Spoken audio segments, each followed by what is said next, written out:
না করতে হবে বেশি পয়সা খরচ আর না করতে হবে বেশি দিনের ট্যুরিস্ট প্ল্যান। আজকের এমনই একটা জায়গার কথা বলবো যেখানে আমাদের সবারই প্রায় যাওয়ার ইচ্ছা থাকে, কিন্তু কাজের জন্য বা বিভিন্ন কারণে যাওয়া হয়ে ওঠে না।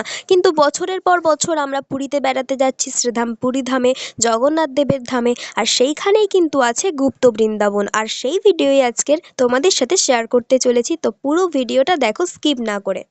আজকের আমাদের পুরীতে তৃতীয় দিন। সো আজও সকাল সকাল রেডি হয়ে সাঙ্গ পাঙ্গ নিয়ে বেরিয়ে পড়েছি, আর আজকের আমরা যাব গুপ্ত বৃন্দাবন।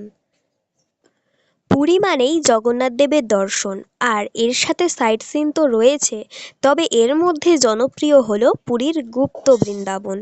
যারা যারা পুরীতে বেড়াতে আসবে, একবেলা সময় বাঁচিয়ে এই জায়গাটিতে ঘুরে যেও, আশা করি খুব ভালো লাগবে। অটো বা টোটো সহযোগে লাইট হাউসের ডান দিক বরাবর মিনিট ২০ গেলেই পৌঁছে যাবে গুপ্ত বৃন্দাবন। এখানে প্রবেশ করতে মাত্র ১০ টাকা করে টিকিট নেয়, আর এখানকার ভিজিটিং টাইম হচ্ছে সকাল ৭টা থেকে দুপুর ১২:৩০ পর্যন্ত, আবার বিকাল ৩টে থেকে বিকাল ৫টা পর্যন্ত। লোকমুখে বা স্থানীয়ভাবে এটি গুপ্ত বৃন্দাবন নামে পরিচিত হলেও এখানকার আসল নাম হচ্ছে শ্রী গৌর বিহার আশ্রম। আর এই আশ্রমের আরও একটি নাম হলো মাতা মঠ। প্রথমেই এখানে ঢুকলে দেখা যাবে একটা বড় জগন্নাথ দেবের মূর্তি। তারপরেই রয়েছে ভগবান বিষ্ণুর বিভিন্ন ধরনের অবতার, তারপর রয়েছে ভোলে বাবা। তারপরে সমুদ্র মন্থনের সময় যে ঘটনা ঘটেছিল তার একটা সুন্দর দৃশ্য ফুটিয়ে তোলা হয়েছে। আর আছে সুদর্শন চক্র, মা সরস্বতী।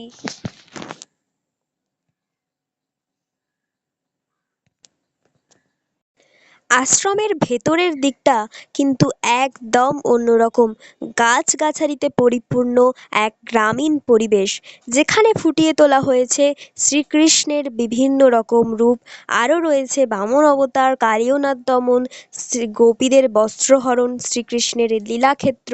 এখানে রয়েছে গৌর নিতাই, রাধাকৃষ্ণের বিভিন্ন রকম লীলার প্রতিচ্ছবি দেখা যাচ্ছে। তারপর এখানে আছে একটি মন্দির, যেখানে ভগবান শ্রীকৃষ্ণের রাসের চিত্র ফুটিয়ে তোলা হয়েছে, যেখানে সমস্ত গোপিকারা রয়েছেন, অষ্টসখী রয়েছেন। কত সুন্দর একটি অপরূপ দৃশ্য! এই স্থানটিকে দেখে অনেকটা বৃন্দাবনের মধুবনের কথা মনে পড়ে যায়।